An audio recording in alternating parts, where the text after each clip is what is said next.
লক্ষ্মীর ভান্ডারের ভয় দেখায় আর আমরা যেখানে আছি এর থেকে বেশি দিচ্ছে যে রাজ্যে আছে। 1000 টাকা দেয়, বিজেপি এলে 3000 টাকা দেবে। 1,20,000 ঘর হয় নাকি? আমরা 3 লাখের ঘর দেব, সঙ্গে বিনা পয়সায় শৌচালয় বানিয়ে দেবো, নলে জল দেবো, সোলার আলো দেবো, ইলেকট্রিকের বিল দিতে হবে না। যে কোনো সময় যে দাঁড়িয়ে আছেন না, ধপ করে পড়ে যাবে, নিচটা না ফাঁকা করে নিয়ে চলে যাচ্ছে।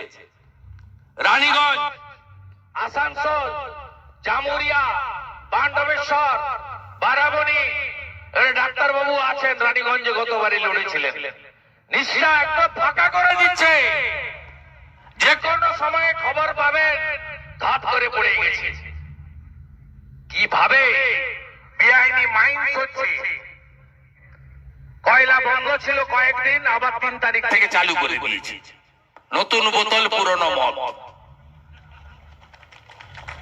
আগে কে চালাতো, এখন নতুন কে দেওয়া হয়েছে।